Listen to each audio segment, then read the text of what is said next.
और ये आपके माता पिता की पुण्याई से ये गंगा शिव महापुराण की आप लेकर आ गए। ना जाने कितने कितने जो तरस रहे थे शिव पुराण की कथा को कि कभी पंडाल में बैठेंगे, कभी पंडाल की मिट्टी को अपने मस्तक पर चढ़ाएंगे। दुनिया में केवल एक पंडाल है शिव महापुराण का जिसकी मिट्टी को भी लोग मस्तक पर चढ़ाते हैं और बड़ी से बड़ी बीमारी से छूट कर जाते हैं। ये दुनिया का केवल एक पंडाल है शिव महापुराण का, जहां लोग कथा श्रवण करने के साथ में वहां की मिट्टी को भी सिर चढ़ाने के लिए आते हैं।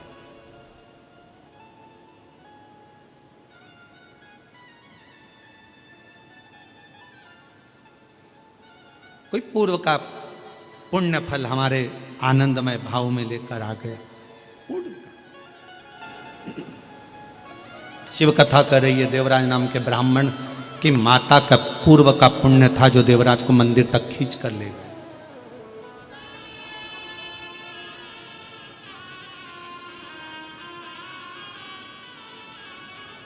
मंदिर तक गए, शिव पुराण की कथा चल रही थी। 2 क्षण कान में चली गई वो शिव महापुराण की कथा। शरीर में ताप पड़ रहा था। देवराज को लगा कि महाराज जी तो कथा में हर हर महादेव चिल्ला रहे, उनको गुस्सा आ गया क्योंकि सिर चढ़ रहा था, बुखार आ रहा था, शरीर में कष्ट था। जब शरीर में रोग होता है, कष्ट होता है, तो भगवान का भजन नहीं सुहाता।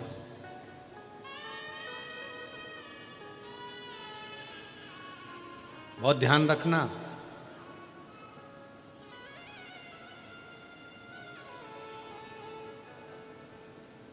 शरीर में रोग होगा तो भोजन छूट जाएगा, मन में रोग होगा तो भजन छूट जाएगा। थोड़ा सावधानी रखना। शरीर में रोग बढ़ा, शरीर में ताप बढ़ा, शरीर में रोग बढ़ा तो भोजन छूट जाएगा, भोजन नहीं भाएगा। आज मेरा मन नहीं कर रहा भोजन का, भूख नहीं लग रही डॉक्टर साहब, भोजन नहीं भा रहा, मेरे को समझ में नहीं आ रहा। इतना अच्छा भोजन घर में बनता है पर मेरे को भूख नहीं लगती, भोजन नहीं भाता, मुझे भोजन अच्छा नहीं लग रहा। शरीर में रोग बढ़ा, भोजन छूट गया। मन में रोग बढ़ा, मन में कौन सा रोग? तो कहा अहंकार का रोग, अभिमत्ता का रोग, अहमता का रोग, लोभ का रोग, तृष्णा का रोग। ये रोग जब बढ़ गया, मोह का रोग बढ़ गया तो फिर भजन नहीं सुहाता। मुझे भजन अच्छा नहीं लग रहा, मुझे कथा अच्छी नहीं लग रही, मेरा मन नहीं लग रहा, मन नहीं लग रहा। ये रोग है, लग गया शरीर।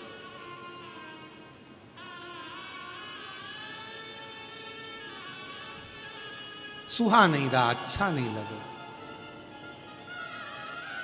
जिनकी दोपहर में 1 बजे से 4 बजे तक जिनका घर का काम पूरा करने के बाद जिनकी सोने की आदत होती है ना 1 बजे से 4 बजे तक, अगर वो 1 बजे से 4 बजे तक कथा के पंडाल में आके बैठ जाए तो पहले दिन तो उनको मन ही नहीं लगता, सिर पे बड़े पल्लू लेके बैठ जावे। पर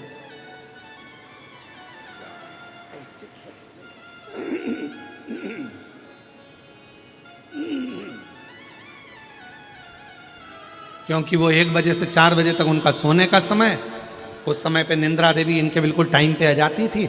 बर्तन वर्तन मांज के रखे, साफ हुआ, घर किचन सब साफ करके बच्चों को स्कूल भेज कर पति गया ऑफिस। इन्होंने थोड़ी देर चलाया मोबाइल और उसके बाद मोबाइल चला के फिर धीरे से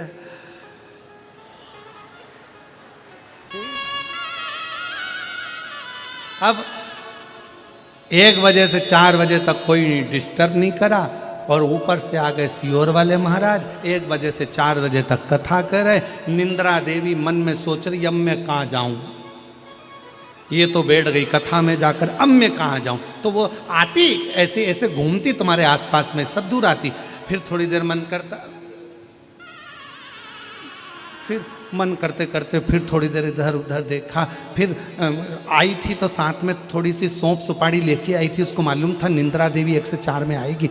और इतने में महाराज जी ने जैसे ही भजन गाया, इसने निकाला और महाराज जी बोले हर हा, उसने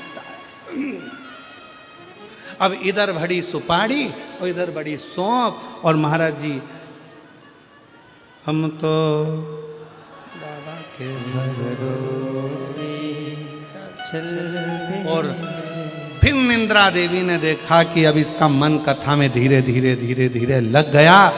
पहला दिन शिव महापुराण का, क्योंकि उसी समय निंद्रा को इधर भगाना है, कथा को अंदर लाना है, तो थोड़ा सा संघर्ष दोनों में चलता है। पहला दिन बड़ी मुश्किल से निकलता है, फिर दूसरे दिन सेटल होता है, पांचवें दिन जब कथा पूरी होती है तब लगता है इतनी जल्दी हो गई, इतनी जल्दी।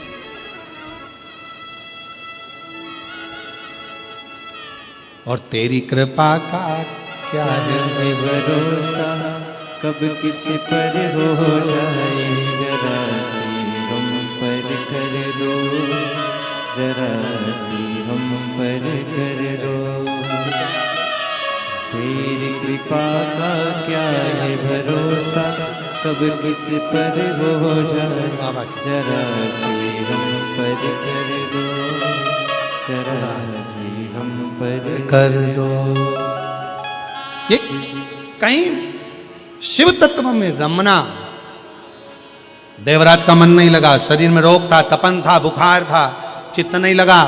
जैसे ही महाराज जी बोले हर हर महादेव, देवराज को लगा यहां तो चिल्ला चोट हो रही, मेरे को जाना चाहिए। देवराज भागा बाहर।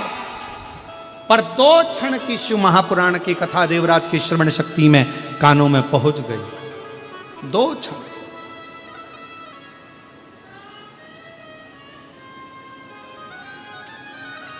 और जैसे ही कथा देवराज के श्रवण शक्ति में पहुंची,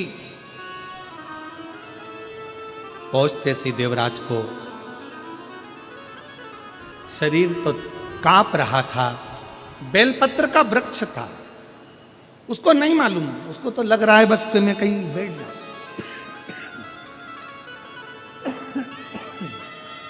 उसको तो लग रहा है मैं कहीं बैठ जाऊं। और देवराज बेलपत्र के वृक्ष के नीचे बैठ गए।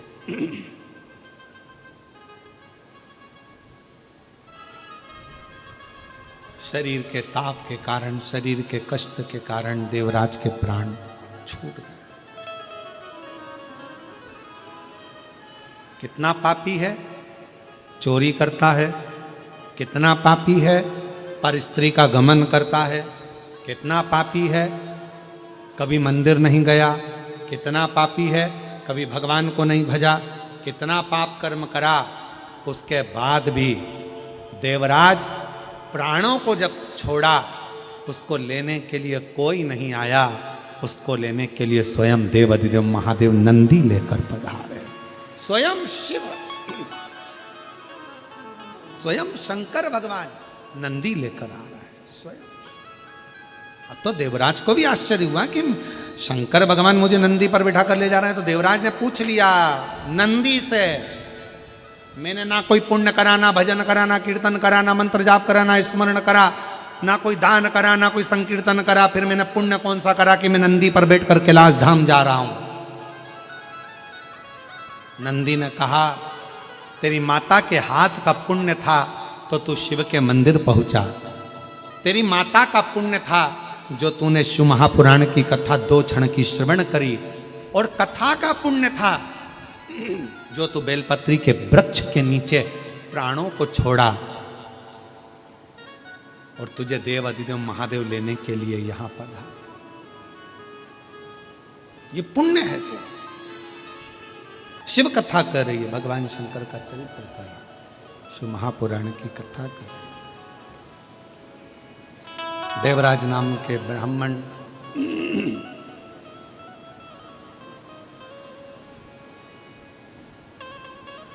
भगवान शिव के धाम चले गए, कैलाश धाम चले गए। अनायास अचानक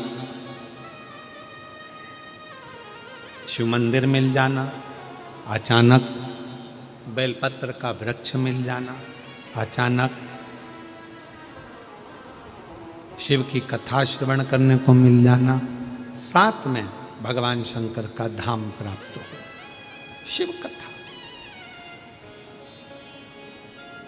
फिर एक वर्णन आया है शिव महापुराण में, एक बिंदुक नाम का ब्राह्मण का चरित्र, जिसकी धर्म पत्नी का नाम है चंचूला देवी।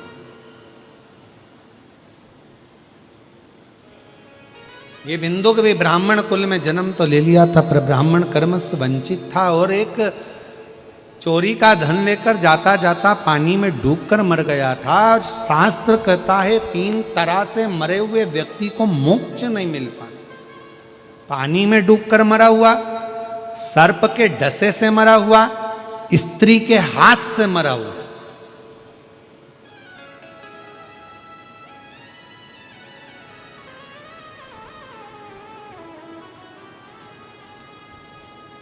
एक नारी के हाथ से मरा हुआ व्यक्ति भी स्वर्ग को प्राप्त नहीं कर सकता, उसकी मुक्ति नहीं हो पाती।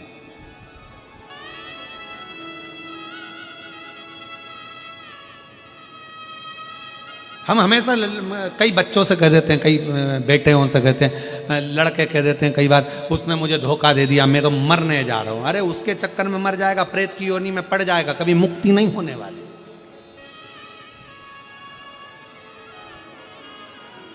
मरना ही साधन नहीं है। कुछ अच्छा कर्म करो। अरे मत बुरे कर्म कर बंदे वरना पछताएगा, भगवान की आंखों से तू बच नहीं पाएगा, तू बच नहीं पाएगा। अरे अरे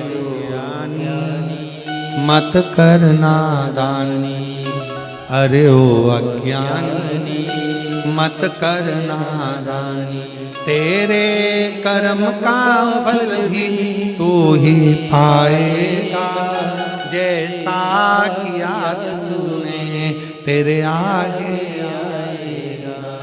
मत बुरे कर्म कर बंदे वरना पछताएगा, भगवान की आंखों से तू बच नहीं पाएगा, तू बच नहीं पाएगा। बिंदुक पानी में डूबकर मर गया।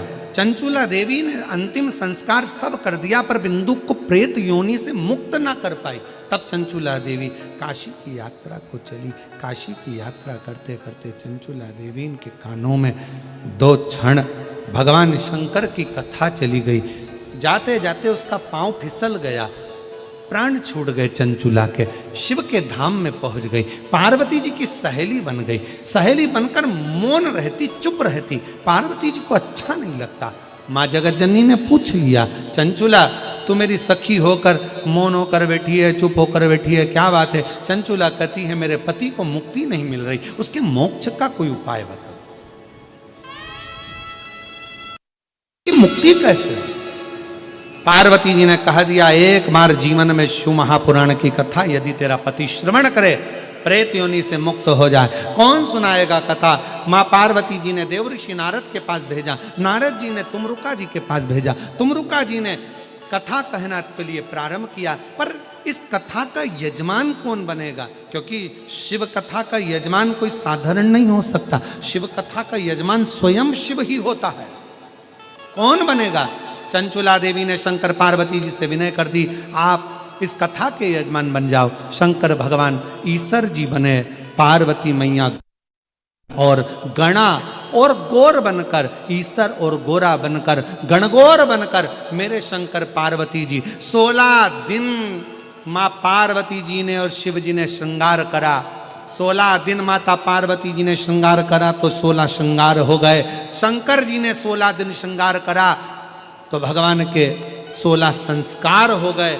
ऐसे भगवान शंकर और पार्वती की गणगौर की पूजन, ईश्वर गोरा की पूजन 16 दिन की होने लगी और भगवान ईश्वर गोरा बनकर शिव पार्वती चले और तुमरुका जी के सामने पहुंचकर शिव महापुराण कथा के यजमान पद ग्रहण कर कर कथा के यजमान बन रहे हैं। और कथा शिव महापुराण की जो कथा है, ये विश्वास की कथा है, एक भरोसे की कथा।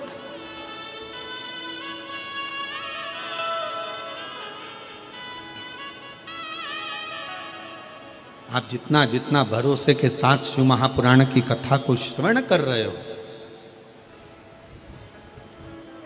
कितना 2 क्षण मात्र देवराज नाम के ब्राह्मण ने केवल 2 क्षण की शिवपुराण की कथा सुनी थी, केवल 2 क्षण। ब्राह्मण कुल में जन्मा था, ब्राह्मण के घर में जन्मा था, पर ब्राह्मण कर्म नहीं कर पाया था देवराज।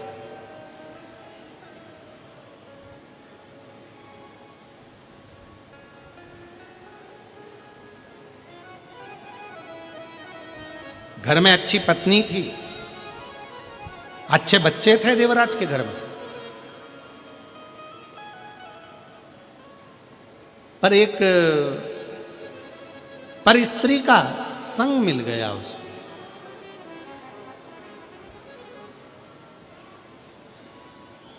और एक पर स्त्री का संग मिला तो उस स्त्री ने देवराज से कह दिया, रानी के गले में जो हार पड़ा रहता है, रानी के गले में जो हार पड़ा हुआ है वो हार मुझे चाहिए। ये देवराज से उस पर स्त्री ने कह दिया।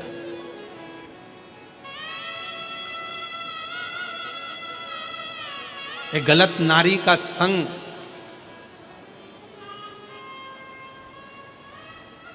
व्यक्ति की जिंदगी तो बर्बाद करता ही करता है, पर साथ में उसके अपनी पत्नी और अपने बच्चों को रोने के लिए भी छोड़ देता है।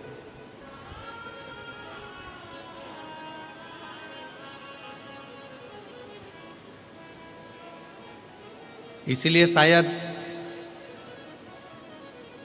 भविष्य पुराण में एक बड़ी सुंदर बात लिखी है कि जानवर पर भरोसा कर लेना,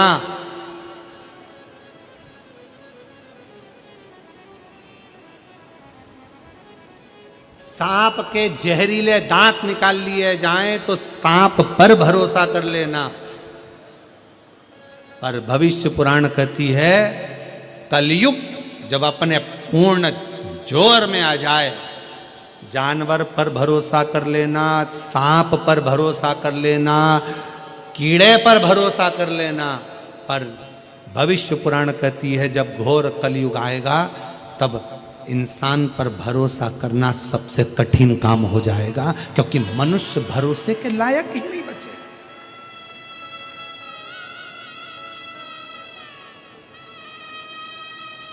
भरोसे के लायक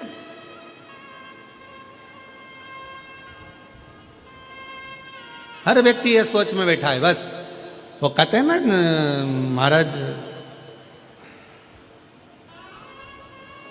पतंग जितनी ऊंची ऊंचाई पर उड़ती है ना, पतंग जितनी ऊंचाई पर उड़ती है, आसपास की बिल्डिंग के जितने लोग रहते हैं उस पतंग को काटने की तैयारी में लग जाते हैं।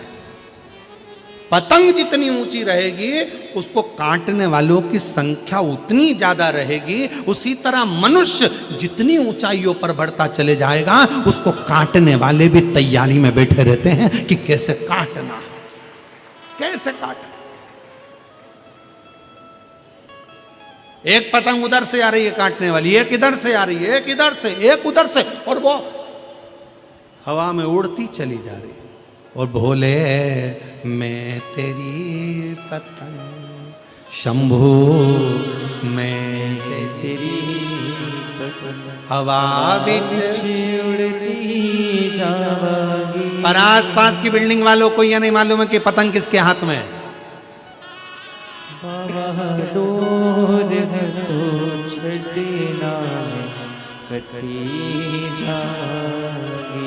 आसपास की बिल्डिंग वालों को यह नहीं मालूम है कि ये पतंग उड़ा कौन रहा है, कौन है इसके पीछे जो इसको इतनी ऊंचाइयों पर लेकर जा रहा है, कौन है इसके पीछे जो ये अलमस्त की जिंदगी जी रहा है, कौन है इसके पीछे जो इतने आनंद के जीवन को जी रहा है। और काटने वाले लगे हैं, कोई इधर से काट रहा, कोई उधर से काट रहा, कोई इधर से काट रहा, कोई उधर से काट रहा। काटने वाले लगे हैं। पतंग को, ऊंची उड़ती हुई पतंग को काटने वाले भी ढेर होते हैं। और ऊंचाइयों पर चढ़ने वाले व्यक्ति का, जिसका मान, जिसका सम्मान, जिसकी इज्जत, जिसकी प्रतिष्ठा, जिसका वैभव चारों तरफ हर जगह पर होता रहता है, उसको भी काटने वाले ढेरों हो जाते हैं। कोई इधर से काटेगा, कोई उधर से काटेगा, कोई इधर से बुराई करेगा, कोई उधर से बुराई करेगा, कोई उधर से बुराई करेगा, करता।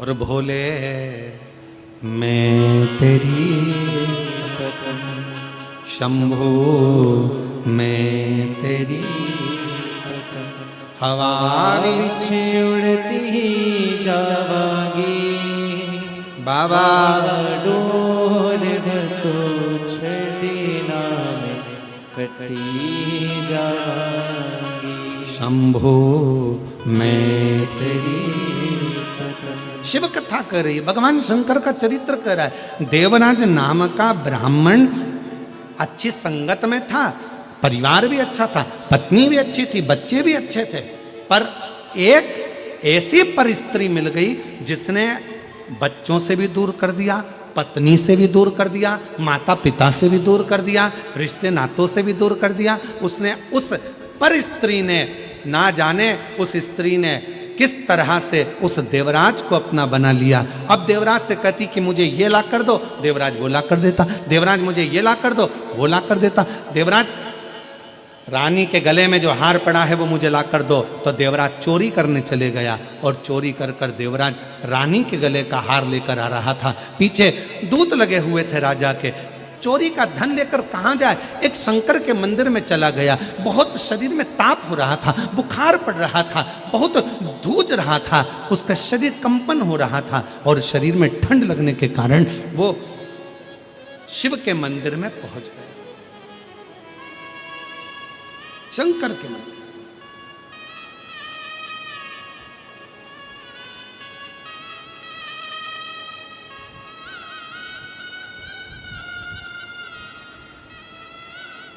शिव मंदिर में जैसे ही जाकर बैठा, उसको नहीं मालूम था कि यहां पर शिव महापुराण की कथा चल रही है।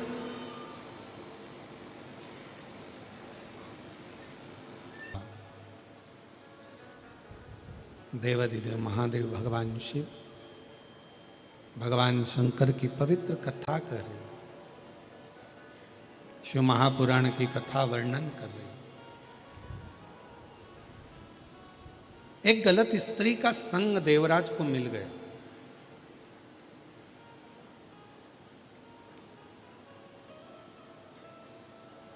और उस संग ने देवराज का पूरा जीवन बिगाड़ दिया। भजन छूटा, स्मरण छूटा, नाम जाप छूटा, धर्म पत्नी छूट गई, बच्चे छूट गए।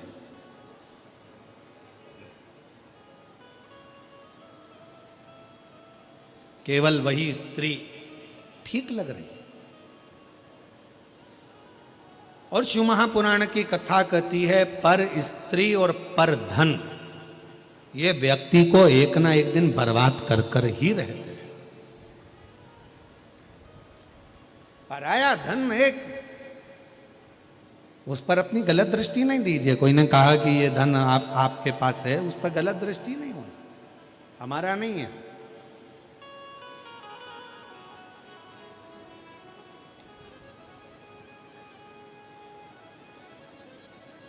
भगवान तो केवल एक भाव के रीझने वाले हैं। भगवान को तुम्हारे वैभव की या सत्ता की या दौलत की या धन की जरूरत मेरे शंकर भगवान को कभी नहीं पड़ी।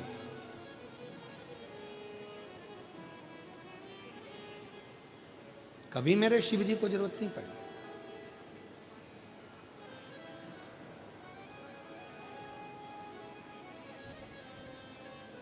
एक व्यक्ति हमसे पूछ रहा था कि भिलाई की कथा में, और भिलाई की कथा में उसने एक प्रश्न किया, क्यों गुरुजी आप कहते हो कि एक लोटा जल चढ़ाने वाला, एक लोटा जल समर्पित करने वाला जो चाहता है उसे वो मिल जाता है। फिर ऐसे कई मंदिर हैं जिन मंदिर में जल चढ़ाने वाले बहुत सारे वहाँ रहते हैं जो रोज जल चढ़ाते हैं, फिर भी बाबा उनकी नहीं सुनता। हमने कहा एक कथा हमारे काशी खंड में मिलती है कि एक ब्राह्मण शिवजी के मंदिर में रोज भगवान को जल चढ़ाता था, रोज शिव की आराधना करता था, रोज भगवान शंकर की पूजन करता था। रोज जो शिव जी की आराधना करने आता उसका झोली बाबा भर देता, जो शंकर जी की आराधना करने आता भगवान भोलेनाथ से जो मांगता उसको वो मिल जाता। पर पुजारी जी भगवान शंकर की आराधना में लगे रहते, एक लोटा जल चढ़ाते, मंदिर की सफाई करते, पूजन करते, अर्चना करते, बेलपत्र वगैरह सारा निर्माल्य का सामग्री एकत्रित करते, विसर्जन करते, पर उनका कोई सुनता नहीं।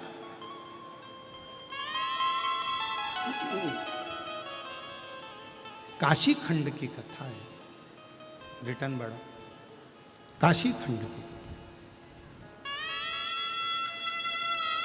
अब तो किसी ने भिलाई में प्रश्न किया कि ऐसा क्यों होता है, तो हमने कहा देखो, जल चढ़ाने वाला जब बाहर से आता है और शिव जी को जल चढ़ाता है ना, तो उसके अंदर एक अटूट विश्वास रहता है कि मेरा भोले बाबा, मेरा शंकर भगवान, मेरा त्रिकालदर्शी, मेरा कैलाशी अविनाशी मेरी झोली को भरेगा। ये निश्चित है। जैसे आप लोग बैठे हो इतनी जलवृष्टि में, पंडालों में भरे हुए बैठे हुए हो, आपके अंदर कई कई माताएं, कई कई भाई लोग तो खड़े हुए हैं, नहीं है जगह, बैठे हैं, कहाँ बैठे, जगह भी नहीं है तो खड़े हैं वो लोग। पर आपके अंदर क्या भरोसा है, क्या विश्वास है कि मैं 5 दिन की शिव महापुराण की कथा जो हमारे शमशाबाद में, हैदराबाद में, इस तेलंगाना की भूमि पर हो रही है, ये मेरा विश्वास कहता है अगर मैं ये कथा श्रवण करूंगी तो मेरा भोले बाबा 5 दिन के बाद 3 महीने के अंदर मेरी झोली भरेगा, तो वो भरेगा ही। फिर उसको कोई नकार नहीं सकता, वो भरेगा, क्योंकि तुम्हारा विश्वास दृढ़ हो गया, तुम्हारा भरोसा पक्का हो गया।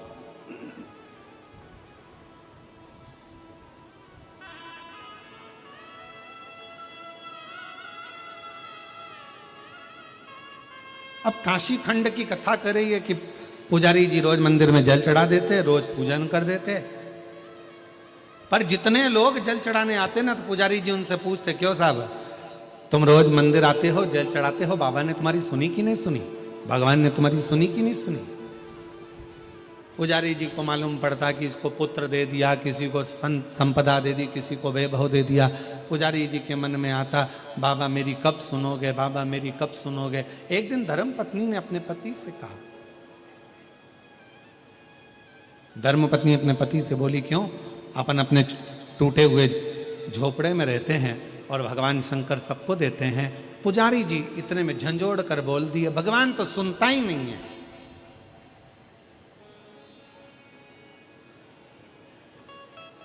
हमको तो लगता है कि भगवान पाषाण का है। आज शिवजी प्रसन्नता में वर देने ही वाले थे पुजारी जी को, इतने दिन में पुजारी जी के मुख से 2 शब्द गलत निकल गए। पार्वती जी ने कहा, ये इतने भाव से, इतने हृदय से मांग रहा है, इसको देना चाहिए, इसको प्रदान करना चाहिए। शिव जी कहते हैं कि आज मैं देने ही वाला था, पर इसकी जिह्वा से गलत भाव निकल गया, इसने अपने भीतर मुझे पाषाण ही समझ लिया, इसलिए पूर्व का पुण्य भी इसका समाप्त हो गया और अभी का पुण्य भी समाप्त हो गया। मेरी जीजियों, मेरे जीजाओं, मेरी बेटियों, बेटाओं, मेरी माताओं, मेरे भाई, मेरे बुजुर्ग, माता पिता तुल्य आप सब बैठे हैं। शिव महापुराण की कथा कहती है कि शंकर जी को अगर 1 लोटा जल आप चढ़ा रहे हैं, शिव जी की भक्ति कर रहे हैं, शिव जी की आराधना कर रहे हैं, शंकर भगवान का पार्थिव पूजन कर रहे हैं, या शिव जी के मंदिर में दर्शन करने जा रहे हैं, या शिव महापुराण की कथा को श्रवण करने के लिए जा रहे हैं, तो पूर्ण भरोसा हो तो शिव आराधना करो, पूर्ण भरोसा।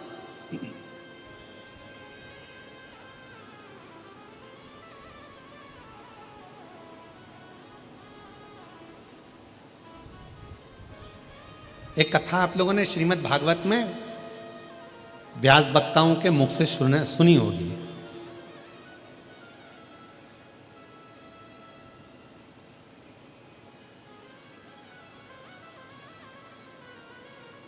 सभी लोगों ने पढ़ी भी होगी, व्हाट्सएप पे आई होगी, या फेसबुक पर, या इंस्टाग्राम पर, या सोशल मीडिया पर उसको पढ़ा भी।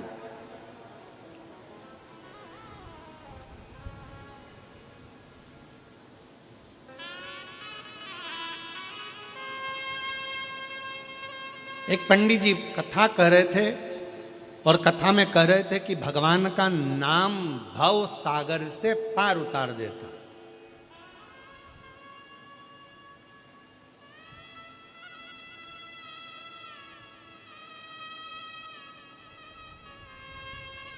कुछ माताओं ने सुन लिया,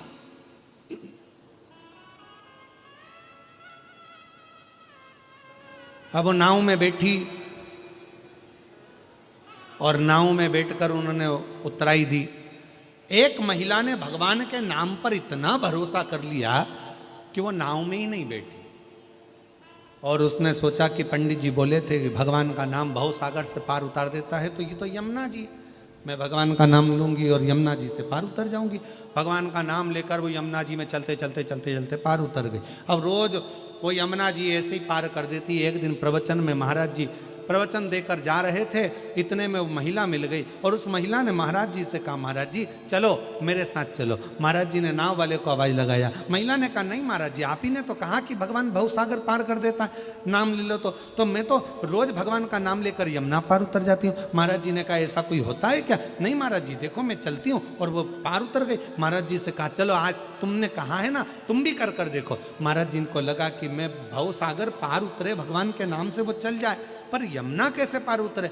महाराज जी को जिद कर कर उस महिला ने जैसे ही यमुना जी में पांव रखवाया, महाराज जी तो पानी में डुबक डुबक करने लगे। महाराज जी ने उस महिला से कहा कि मुझे समझ में नहीं आया, तू कैसे पार उतर गई? उस महिला ने कहा, महाराज जी मैंने आपकी वाणी पर विश्वास करा, जब भगवान का नाम लेने वाला भव सागर पार उतर सकता है तो भगवान का नाम लेने वाला यमुना पार भी उतर सकता है। ये मैंने आपकी वाणी पर विश्वास किया।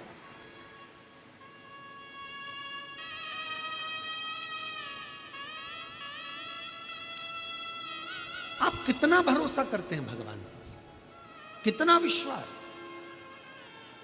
यह आपके ऊपर निर्भर करता है। देवराज नाम के ब्राह्मण का भरोसा नहीं था शिव जी के प्रति, देवराज नाम के ब्राह्मण का विश्वास नहीं था भगवान के प्रति। देवराज नाम का ब्राह्मण अपनी पत्नी को छोड़ दिया, बच्चों को छोड़ दिया, एक पर स्त्री के चक्कर में जो पड़ गया, एक नारी के चक्कर में। फिर निवेदन है, पराया धन और पराई नारी, ये बर्बादी का केंद्र बिंदु।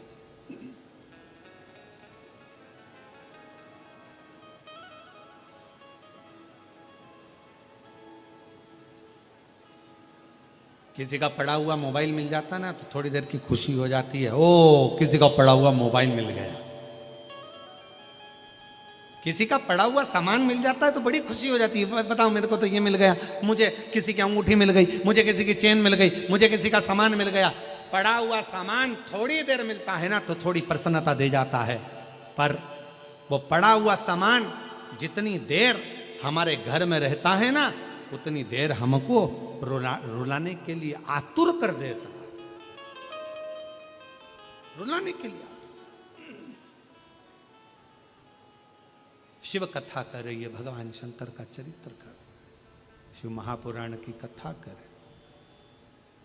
भगवान भोलेनाथ जी से कहना तो इतना जरूर कहना कि बाबा मुझे देना, मेरे हक का देना, मेरे हिस्से का देना, मेरी मेहनत का देना, मेरी लगनता का देना, मेरे विश्वास का देना। हे भोलेनाथ मुझे दूसरे के हक का, दूसरे के हिस्से का मत देना, देना तो मेरे हिस्से का, और ऐसा देना कि कितने भी बड़े बन जाओ,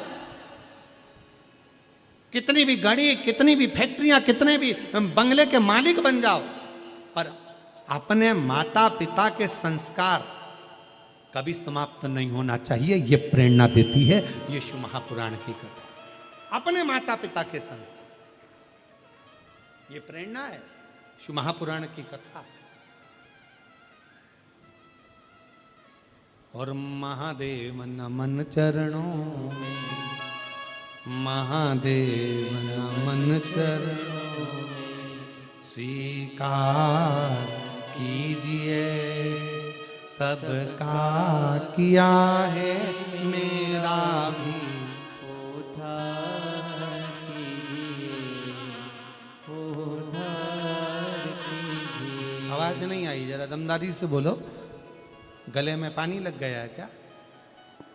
जरा अच्छे से बोलिए।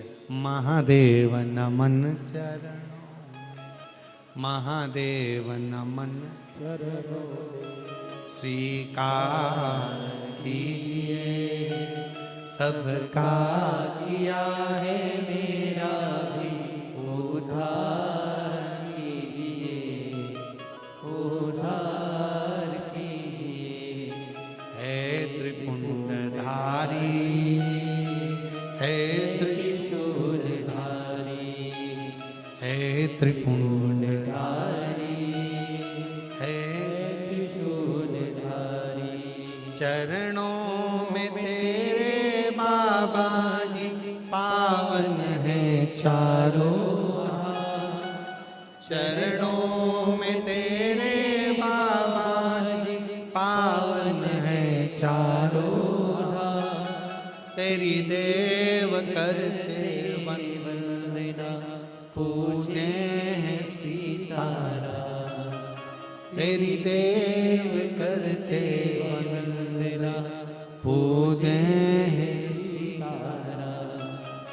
हो जाए पूरी कामना, हो जाए पूरी कामना, उपकार कीजिए सबका किया है मेरा भी उद्धार कीजिए, उद्धार कीजिए।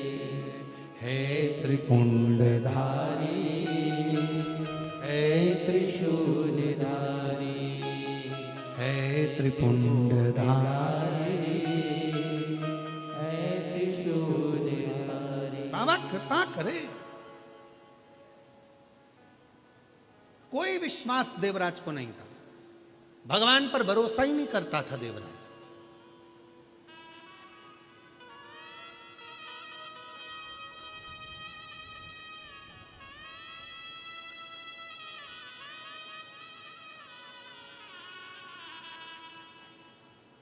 पर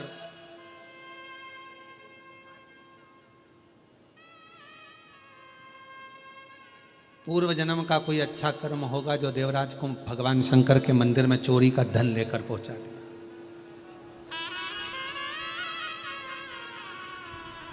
अजामिल की कथा सुनी है आप लोगों ने? हाथ तो उठाओ जरा। श्रीमद् भागवत में आती है अजामिल की कथा, सुनिए सबने। 3 बेटे हो चुके थे, ब्राह्मण था, मंदिर जाता था अजामिल, भगवान का भजन करता था। एक सुंदर वेश्या को देखकर उस वेश्या के घर के सामने खड़ा हो जाता था। लोग कहते हैं बड़ी सुंदर है, बड़ी सुंदर है, जरा देखूं तो। देखने के लिए खड़ा रहा, 1 दिन दिखी नहीं, 2 दिन दिखी नहीं, 3 दिन दिखी नहीं, 15 दिन वेश्या नहीं दिखी। 16वें दिन वेश्या का जो दीदार करा तो सोचा इतनी सुंदर, इससे तो शादी कर लो, विवाह कर लिया, बच्चे हो गए।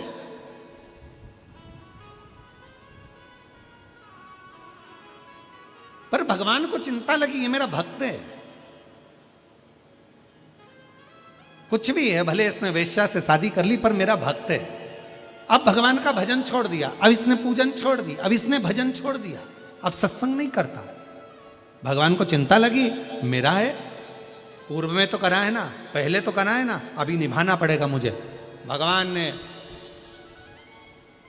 साधु का रूप रखा, अजामिल के दरवाजे पर जाकर आवाज लगाई, मुझे भूख लगी है, कुछ भोजन दे दीजिए। अजामिल ने कहा, हमारा घर, मेरी धर्म पत्नी वैश्या है और तुम वैश्या के घर का हाथ का भोजन करोगे, ये अच्छी बात नहीं है, तुम बहुत ऊंचे संत दिख रहे हो, मैं नहीं दे सकता। संत ने कहा कि वैश्या ब्राह्मण से विवाह कर कर ब्राह्मणी हो गई, इसलिए हम भोजन कर सकते हैं, आप हमें भोजन दो। पर मैं भोजन तो दे दूंगा पर दक्षिणा नहीं दूंगा। संत ने कहा हमें दक्षिणा नहीं चाहिए, तुम भोजन कराओ। भोजन कराया, भोजन कर कर जैसे संत उठे तो कहा दक्षिणा दो। बाबा मैंने मना करा था, मैं दक्षिणा नहीं दूंगा, मेरे पास में पैसा नहीं है। संत ने कहा दक्षिणा नहीं दे सकते तो एक काम करो, तुम्हारी पत्नी गर्भ से है, उसके गर्भ में जो बच्चा है उस बच्चे का नाम बस नारायण रख देना, बाकी की दक्षिणा में और कुछ भी नहीं चाहिए। बहुत इतना ठीक है। और गर्भस्थ अजामिल ने सोचा बच्चे का नाम तो कुछ भी रखना है तो नारायण रख दूंगा, और नाम रख दिया नारायण। नारायण नाम रखा, नारायण नारायण नारायण नारायण। ये पूर्व के समय का कोई पुण्य था जो अजामिल के घर में बच्चे का नाम नारायण रखा गया, कोई पूर्व का पुण्य था। उसने होगा जो शिव महापुराण की कथा में आप बैठे हो, पूर्व का।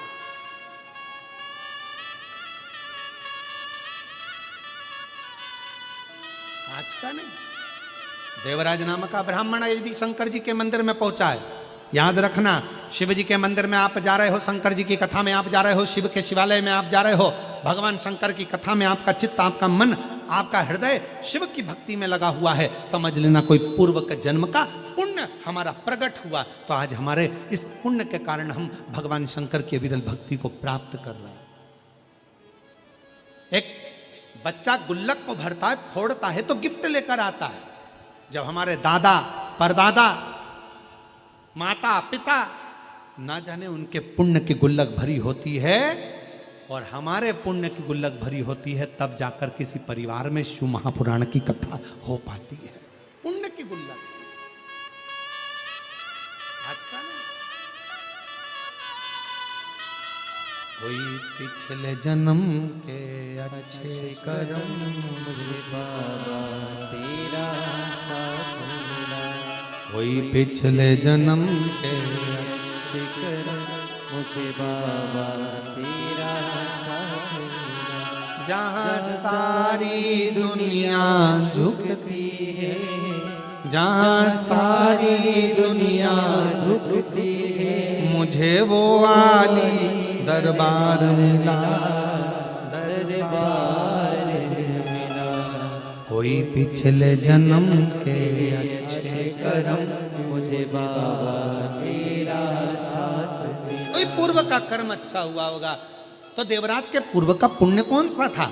देवराज का कोई पुण्य नहीं था, पर देवराज की माता रोज शंकर के मंदिर जाती थी, देवराज की माता रोज शिवालय जाती थी। भले देवराज अपनी माता को नहीं मानता था, सम्मान नहीं देता था, आदर नहीं देता था, देवराज ने एक वैश्या का संग कर लिया था, पत्नी को छोड़ दिया, बच्चों को छोड़ दिया, पर देवराज की माता शिव की शिवालय में रोज भजन करती थी, स्मरण करती थी, शिव मंदिर की सफाई करती थी, शंकर का देवालय का शिवालय का पूजन करती थी। इसलिए देवराज नाम के ब्राह्मण के माता का पुण्य प्रबल हुआ।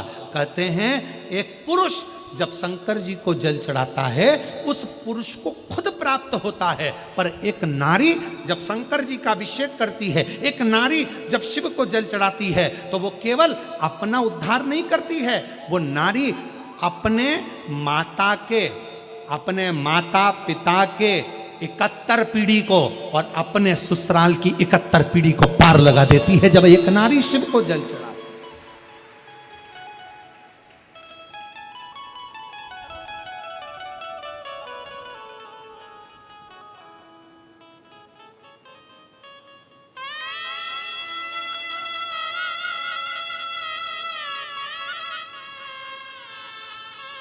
कितना अभी कल सातुड़ी तीज गई है,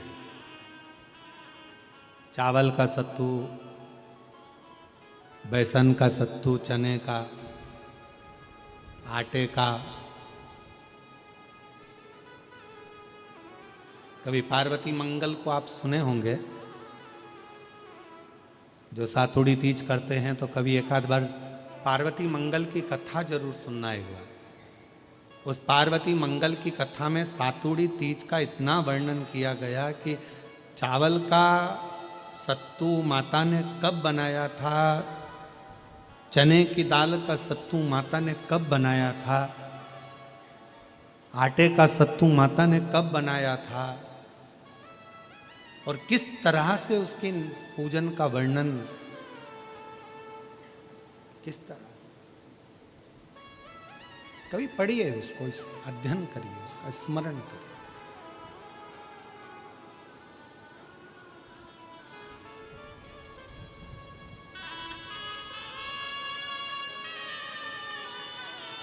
कितना कितना शास्त्रों में हमारे यहाँ माँ पार्वती के पूजन का विधान कहा गया।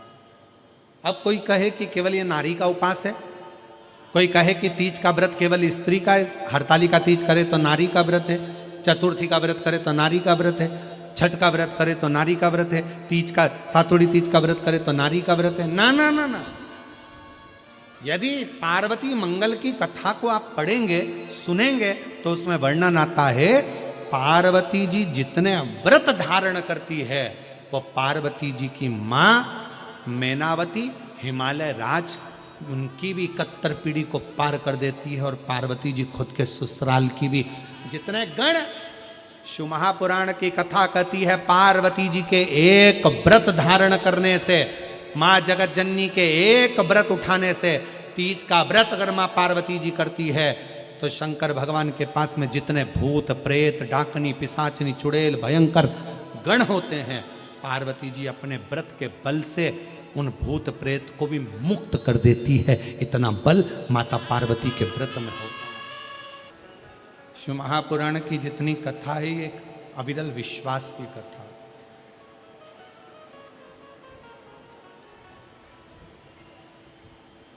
एक भरोसे की कथा।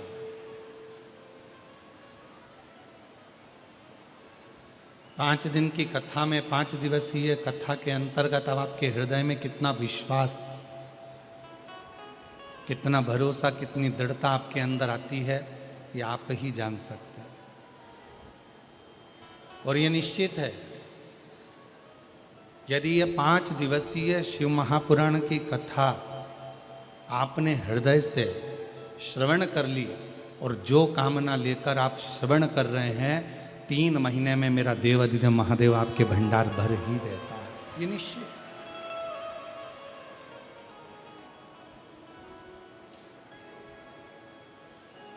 आप उसको कितनी दृढ़ता से श्रवण कर रहे हैं।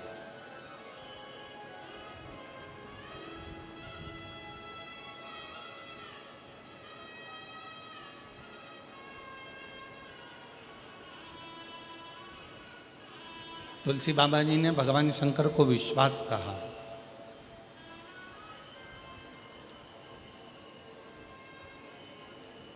और तुलसी बाबा जी ने कहा कि जिसके हृदय में ये शिव रूपी विश्वास यदि आकर विराजमान हो जाता है, भगवान देवादिदेव महादेव रूपी विश्वास जिसके हृदय में आकर विराजमान हो जाता है, फिर उसको परमात्मा को ढूंढने के लिए नहीं जाना पड़ता। पंडाल की आवाज खोलो उधर को।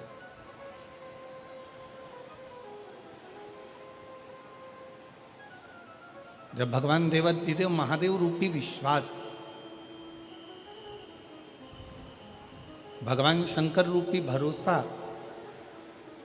भगवान शिव रूपी विश्वास जब हमारे हृदय में आकर विराजमान हो जाता है तो फिर मनुष्य को परमात्मा को ढूंढने नहीं जाना पड़ता।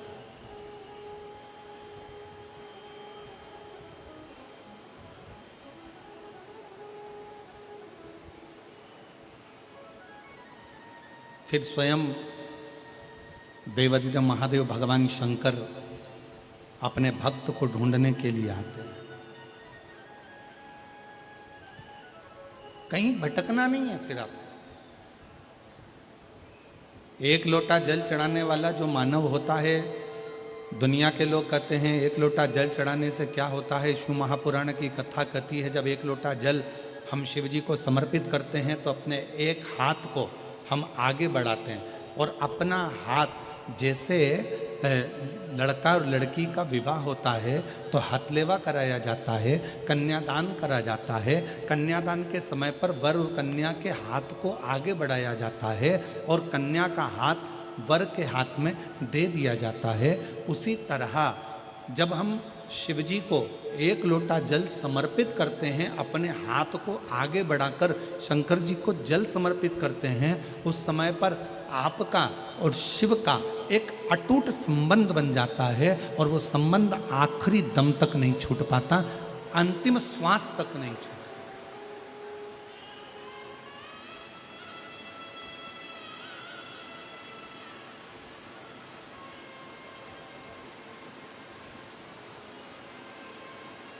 और वो संबंध फिर किसी व्यक्ति या विशेष से नहीं जुड़ा है।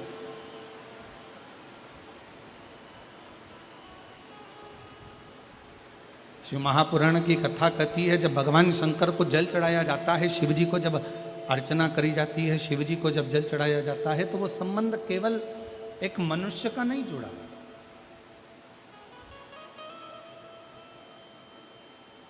शिव जी को जल चढ़ाते समय वो संबंध स्वयं परमात्मा से जुड़ता है।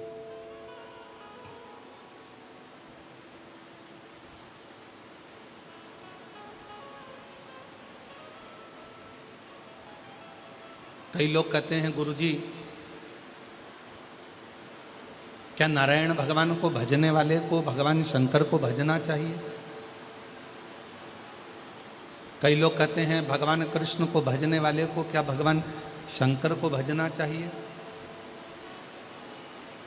कई लोग कहते हैं, भगवान शंकर को भजने वाले को क्या नारायण को भजना चाहिए? क्या भगवान कृष्ण को भजना चाहिए? मेरी जीजियों, मेरे जीजाओं, मेरी बेटियों बेटाओं, मेरी माताओं, मेरे भाई, अपनी चित्तवृत्ति में एक बात उतार कर रखिए,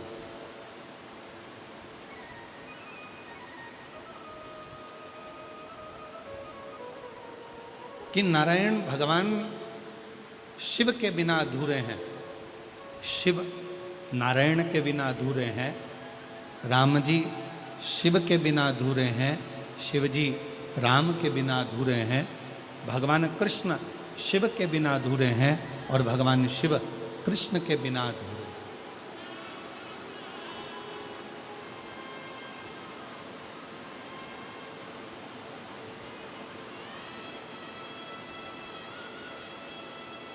जो शिव को भजने वाला है वो नारायण को अवश्य भजे।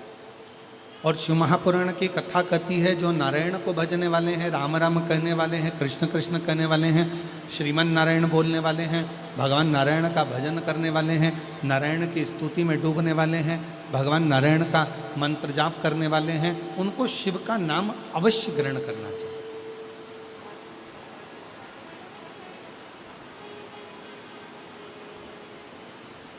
शिव के बिना नारायण सूने हैं और नारायण के बिना शिव सूने।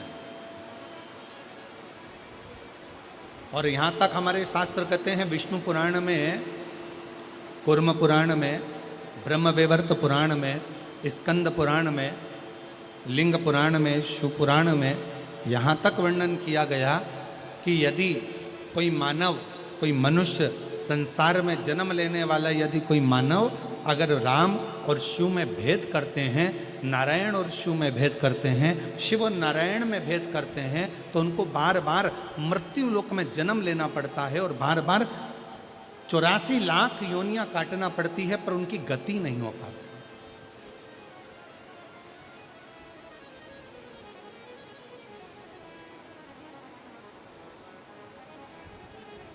शिव और नारायण में कोई भेद नहीं है। जरा विचार करिए, तिरुमाला में विराजमान मेरे वेंकटेश भगवान,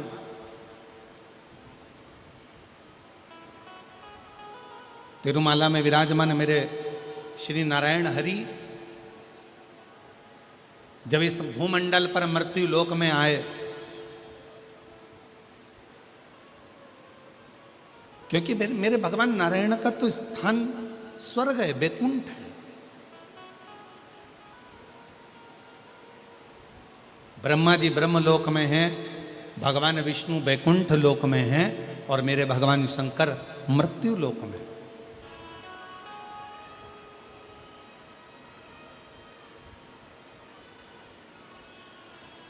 पर जब जिस समय पर भगवान नारायण मृत्यु लोक में आए, पृथ्वी पर भ्रमण करते करते पधारे और पृथ्वी पर आने के बाद में भगवान नारायण को लगा कि इस भूमंडल पर मुझे तप करना है, मुझे साधना करना है, कोई स्थान निश्चित किया जाए, ऐसा कोई स्थान बताए जिस स्थान पर बैठकर मैं मंत्र जाप कर सकूं, तप कर सकूं, आराधना कर सकूं, साधना कर सकूं। और भगवान नारायण भ्रमण करते करते करते करते भगवान नारायण यहाँ वहाँ घूमते घूमते श्री देवऋषि नारद जी के पास पहुँच गए। और नारद जी उसी मार्ग से निकल कर जा रहे थे जहाँ से भगवान वैकुंठ अधिपति भगवान श्री नारायण जा रहे हैं। देवऋषि नारद वहां से निकलते निकलते जा रहे हैं। नारायण श्रीमन नारायण नारायण श्रीमन नारायण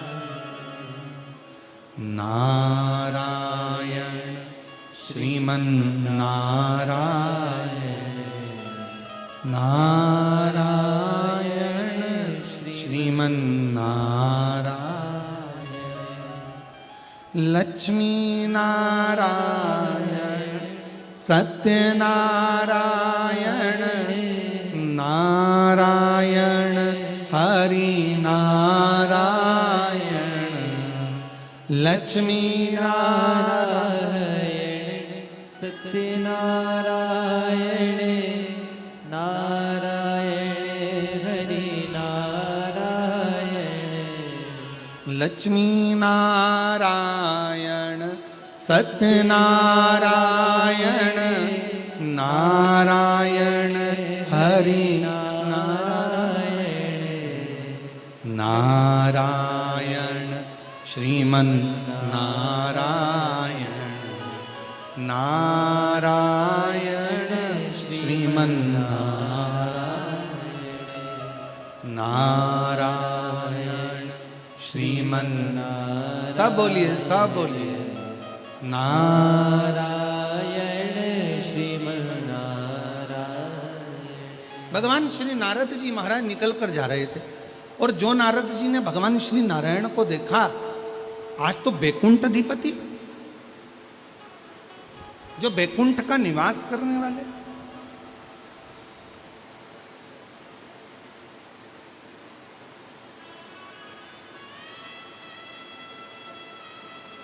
स्वयं वैकुंठ में रहने वाले आज वैकुंठ अधिपति इस भूमंडल पर भ्रमण कर रहे हैं।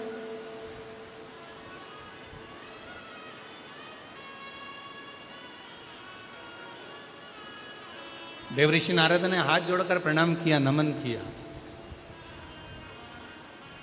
नारायण प्रभु नारायण,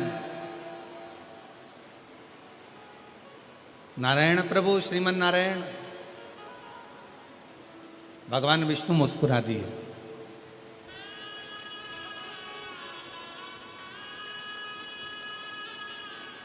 और भगवान विष्णु जैसे ही मुस्कुराए तो देवऋषि नारद के चेहरे पर भी हंसी आ गई।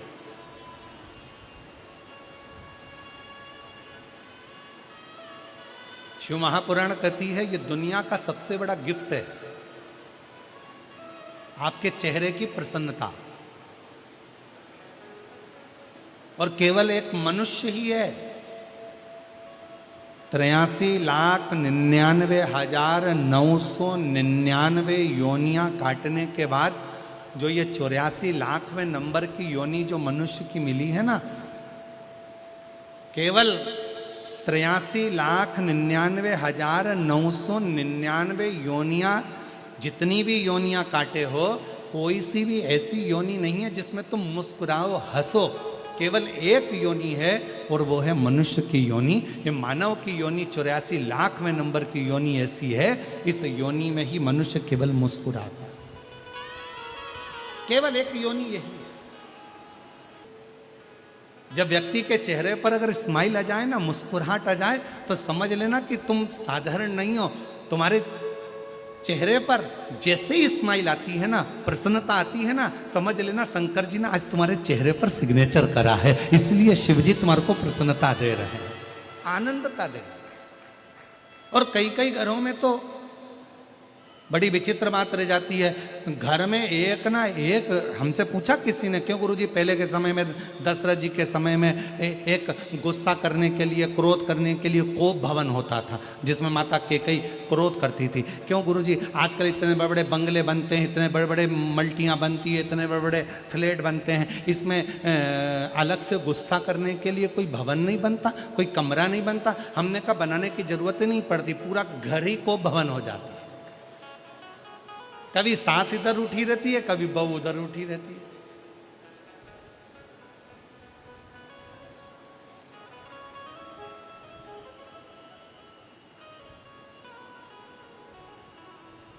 और देखा जाए ना तो आज के जमाने में काम करने वाले कम मिलते हैं।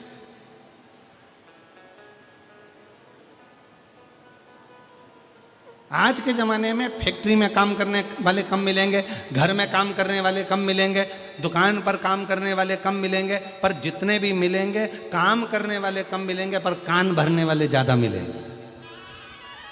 जितने मिलेंगे, झाड़ू लगाते लगाते एक भाई अगर काम भी कर रही, झाड़ू भी लगा रही ना, तो धीरे धीरे फुसुर फुसुर कान भरती जाती है। देख लो, वो तुम्हारी बाजू वाली है ना, झाड़ू लगा रही है, और झाड़ू लगा, तुम्हारी बाजू वाली है ना, वो ऐसा कर रही थी। अब बता, सेठानी को कहना चाहिए तू काम कर कि कान भर?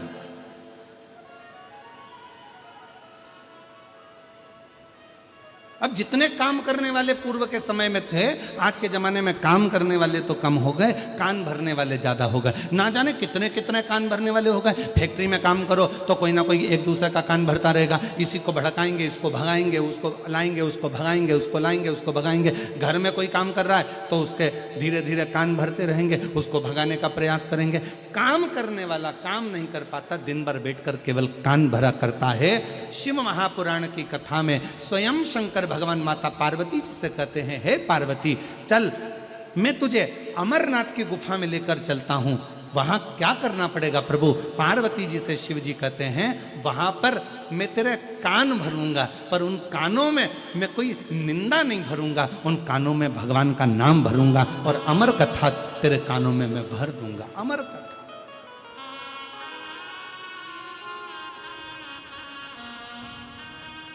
और वो अमर कथा भरूंगा जिस अमर कथा को श्रवण करने के बाद फिर तुझे जन्म नहीं लेना पड़ा। माता सती ने भी अमर कथा सुनने का प्रयास किया। कुंभज बाबा के आश्रम में जाकर, अगस्त ऋषि के आश्रम में पहुंचकर भगवान शंकर सती जी को कथा सुनाने के लिए लेकर गए। माता उमा जब भगवान महेश के साथ में विराजमान हुई, जब माता उमा महेश भगवान के साथ में विराजमान हुई, जिससे महेश्वरी समाज की उत्पत्ति हुई, उस समय पर भी भगवान महेश ने माता उमा को अमर कथा सुनाने का प्रयास किया। माता कात्यायनी को, माता कुष्मंडा को, माता स्कंदा को, माँ कालरात्रि को, माता महागौरी को, ऐसा कोई माता का अवतार नहीं हुआ जिसमें भगवान शंकर ने माँ पार्वती जी को जो अन्य रूप में आई उनमें उन्होंने अमर कथा सुनाने का प्रयास नहीं किया। पर आखिरी बिंदु था भगवान शंकर का पार्वती जी को अमर कथा सुनाना, क्योंकि शिव चाहते थे अब यह पार्वती फिर जन्म ना ले, बार बार मृत्यु के काल में ना पड़े, इसको एक बार ऐसी कथा सुना दूं जिसको सुनकर ये अपनी जिंदगी की अमरता प्राप्त कर ले।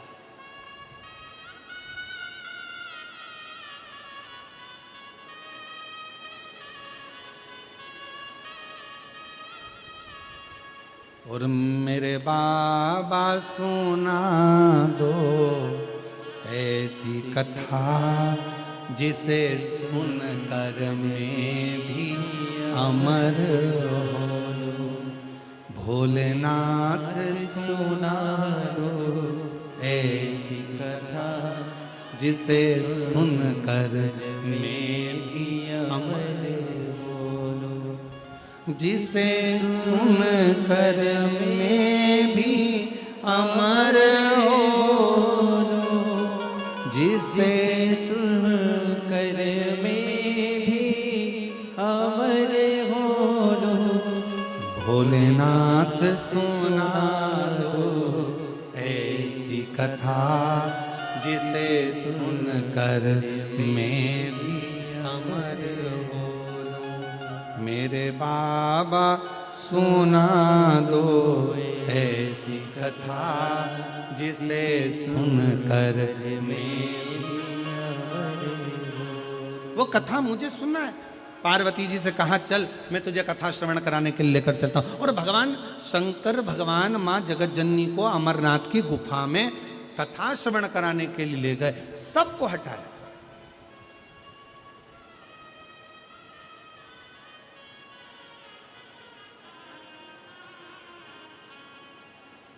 मां गंगा जी को भी बाहर छोड़ा, चंद्रदेव को भी बाहर छोड़ा, सर्पदेव को बाहर छोड़ा, डमरू को बाहर छोड़ा, सबको बाहर छोड़कर अमरनाथ की गुफा में जब कथा श्रवण कराने के लिए बैठे, पार्वती जी के हाथ में त्रिशूल दे दिया, ले ओ त्रिशूल और जाओ पार्वती जी, अगर कोई कथा सुनने के लिए बैठा हो तो उसको वहां से हटाया हो। ये कथा मैं केवल तुम्हें श्रवण कराना चाहता हूं, तुम्हें सुनाने का कारण क्या है? केवल पार्वती जी को कथा। पार्वती जी केवल मैं तुम्हें कथा सुनाना चाहता हूं।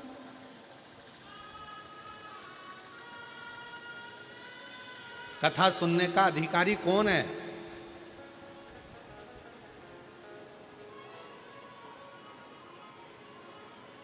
ऐ मेरी हैदराबाद की जीजियों और मेरे हैदराबाद के जीजाओं, शिव महापुराण की कथा किसको सुनने को मिलती है? स्वयं माता पार्वती जी ने शिव जी से पूछा था यह सवाल कि आपकी शिव महापुराण की कथा सुनने का अधिकारी कौन है? तो कहा जिसने अपनी जिंदगी में, अपने जीवन में एक बार भी मुझे दिल से पुकारा होता है, शिव जी कहते हैं उसको मृत्यु लोक में मनुष्य देह में एक बार शिव महापुराण की कथा श्रवण करने का मौका जरूर मिलता है और फिर संसार सागर में उसका पुनर्जन्म नहीं होता।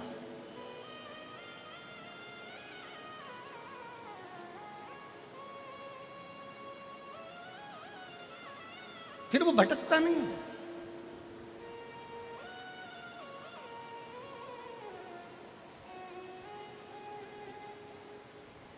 एक विश्वास के साथ जब हम शिव महापुराण की कथा को, पार्वती जी ने हाथ में त्रिशूल लेकर कथा को श्रवण करना चाहा, कथा सुनने के लिए मां जगतजननी बैठ भी गई, कथा चालू भी हो गई और कथा में मन भी लग गया। पार्वती जी का ऐसा नहीं कि चित्त नहीं लगा, हृदय लगा उनका कथा श्रवण करने में।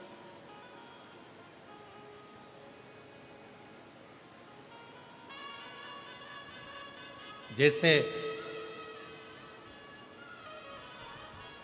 भगवान नारायण मुस्कुराए और उनके मुस्कुराने पर ही भगवान देवऋषि नारद के चेहरे पर भी मुस्कुराहट आ गई, हंसी आ गई।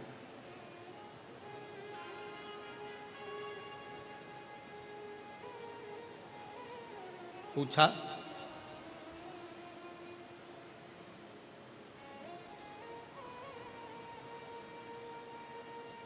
देवऋषि नारद जी ने पूछ लिया भगवान नारायण से, प्रभु आज बैकुंठ छोड़कर मृत्यु लोक में आए हो, पृथ्वी पर भ्रमण कर रहे हो, क्यों, किस लिए? भगवान नारायण ने कहा कि मुझे इस पृथ्वी पर तप करना, साधना करना। तो भूमि कौन सी चुनी जाए?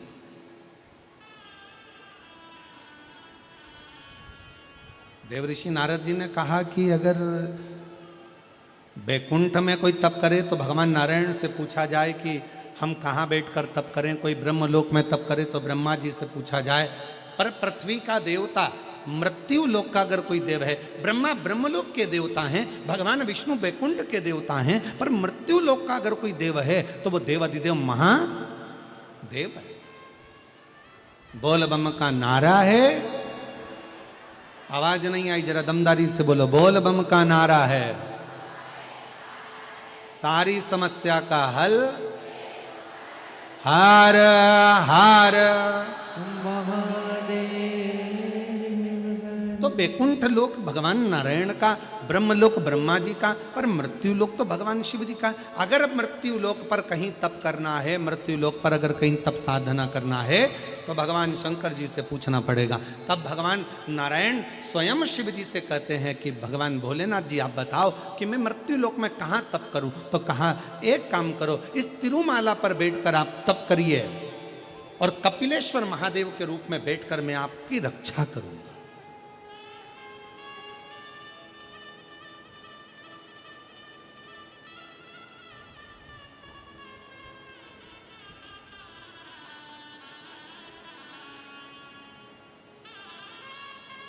आप बैठो। तिरुमाला के शिखर पर भगवान नारायण बैठकर कपिलेश्वर महादेव के रूप में भगवान स्वयं शिव विराजमान हो गए। भगवान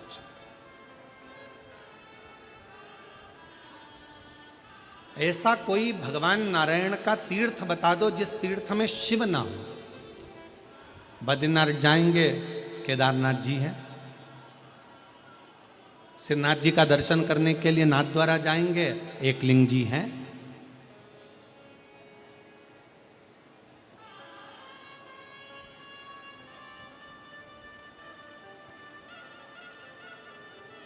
जगन्नाथ जी जाएंगे, महाबलेश्वर है। ऐसा कोई तीर्थ। द्वारका जी जाएंगे, नागेश्वर सोमनाथ जी हैं। मेरे नारायण भगवान शिव के बिना नहीं और शिव नारायण के बिना नहीं। पर संसार के लोगों ने भेद कर दिया बहुत। हम नारायण वाले, हम शंकर जी का नाम नहीं लेंगे। हम कृष्ण वाले, हम शिव जी का नाम नहीं लेंगे। हम शिव वाले, हम नारायण का नाम नहीं लेंगे। पर शिव महापुराण की कथा कहती है कभी भेद ना करिए।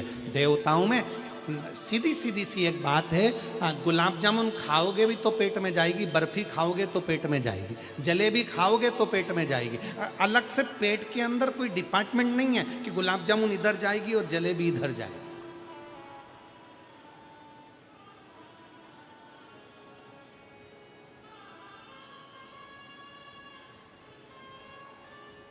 तुम्हारा मन पड़े राम कहो, तुम्हारा मन पड़े कृष्ण कहो, तुम्हारा मन पड़े शिव कहो, तुम्हारा मन पड़े दत्त कहो, तुम्हारा मन पड़े, तुम जिसका भजन करते हो, जिसका स्मरण करते हो उसको भजो।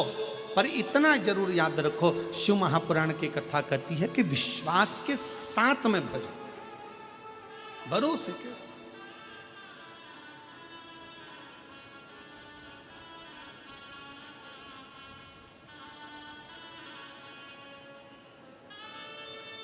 और ऐसी सुभाना आए ना ऐसी शान, ऐसी सुभाना आए ना ऐसी शान, जिस दिन जुबां पे मेरी, जिस दिन जुबां पे मेरी आए ना शिव का नाम, ऐसी सुभाना आए ना ऐसी शान। शिव विश्वास का प्रतीक है। शंकर भगवान विश्वास का प्रतीक है। अगर राम जी की भी आराधना करना है तो शिव रूपी विश्वास का होना जरूरी है। और अगर भगवान कृष्ण की आराधना कर रहे हो तो शिव रूपी विश्वास का होना जरूरी। मेरे दो प्रश्न हैं जिसको मैं लिख रही हूं। पहला प्रश्न है, पशुपति नाथ का व्रत हम मंदिर में करते हैं और वहां पर प्रसाद बहुत सारा एकत्रित हो जाता है, कोई लेकर नहीं जाता, तो उस प्रसाद को क्या हम गरीब बच्चों को दे सकते हैं?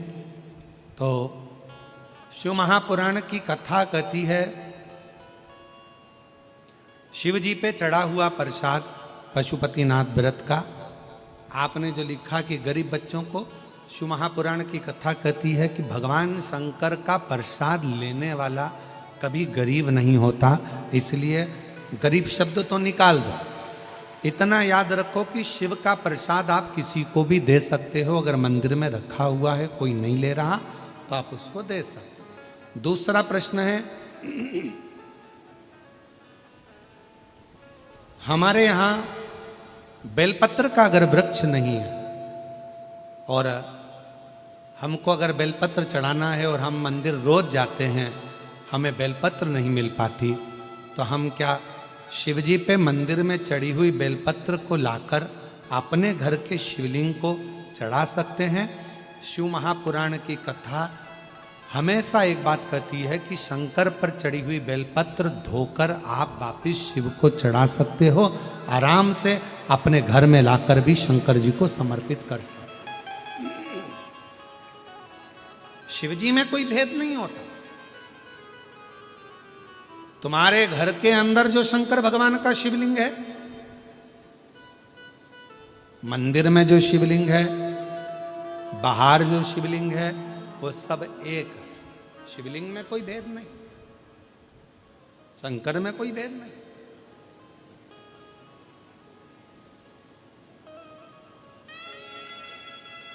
पर यदि घर में अगर कोई वृक्ष है या घर के आसपास में कोई वृक्ष है तो वहां से आप बेलपत्र लाकर समर्पित करें, वो जरूरी। पर यदि कहीं बेलपत्र नहीं मिल रही है और आपको बेलपत्र चाहिए, आप मंदिर गए हो, तो शंकर पर चढ़ा हुआ जो बेलपत्र है वो भी धोकर आप समर्पित कर सकते हो। शिव से स्वीकार करेगा, भगवान शंकर उसे स्वीकार ले। महाराज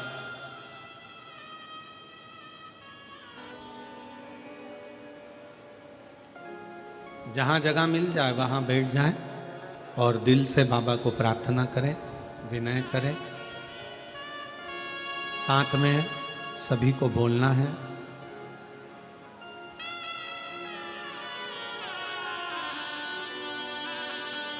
आपकी आवाज व्यासपीठ तक, व्यासपीठ और अपन सभी की आवाज देवाधिदेव महादेव तक दिल से प्रार्थना करें।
बोला सब दुख काटो मारा, ओ भोला सब दुख काटो मारा।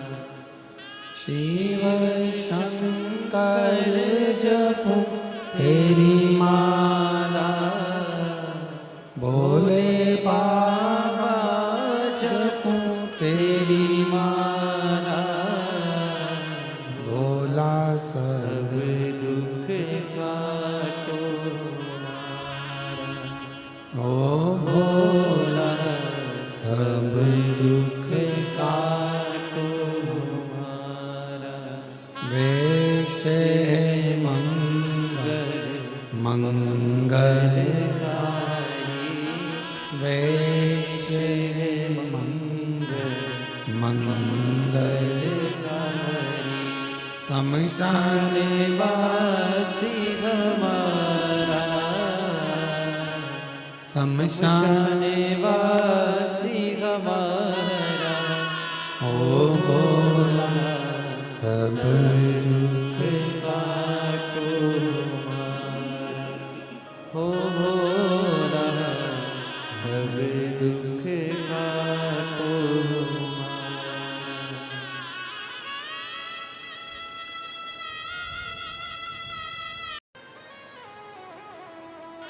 अब भूतड़ा जी के रिश्तेदारों को, फिर रिश्तेदारों के रिश्तेदार, फिर रिश्तेदार के रिश्तेदार, फिर रिश्तेदार के रिश्तेदार। क्यों, तुम्हारी पहचान है क्या? हाँ, आपने तो बाजू में, बिल्कुल बाजू में। अच्छा ठीक है, जरा देखो ना पास वगैरह मिल जाए। और मिल तो गया, पर आना था 5 नंबर गेट पे और पानी भरा गया गेट पे, पास हाथ में। अब वहां जाके बोल रही 5 नंबर तो यही है, अंदर जाना है। अब वहां पर कह दिया पानी भरा, कीचड़ बहुत हो रहा है, नहीं जा सकती। अब 5 नंबर का पास 7 नंबर वाले झेलेंगे नहीं, जाऊं किधर?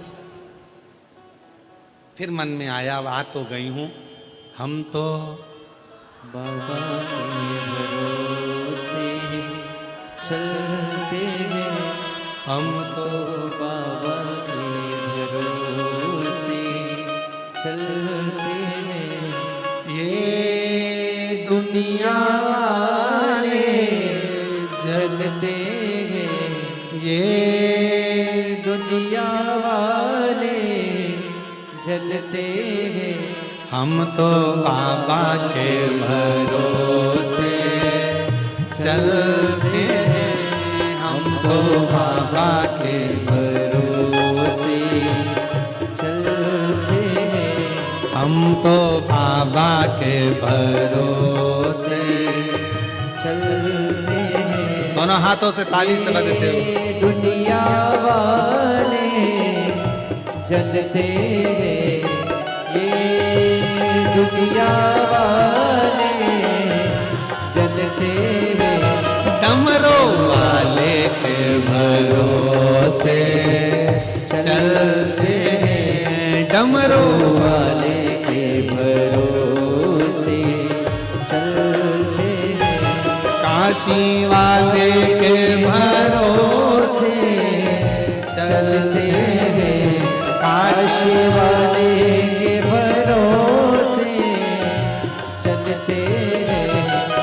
सभी पंडाल वाले, जितने पंडाल पीछे साइड में 1 2 3 4 5 जितने लगे, जहां खड़े हो वहीं खड़े होकर बड़े प्रेम के साथ दोनों हाथों से, हम तो बाबा के भरोसे चलते हैं, हम तो बाबा के भरोसे चलते हैं। काशी वाले के भरोसे चलते हैं, काशी वाले के भरोसे चलते हैं। हम तो बाबा के भरोसे चलते हैं, हम तो बाबा के भरोसे चलते हैं।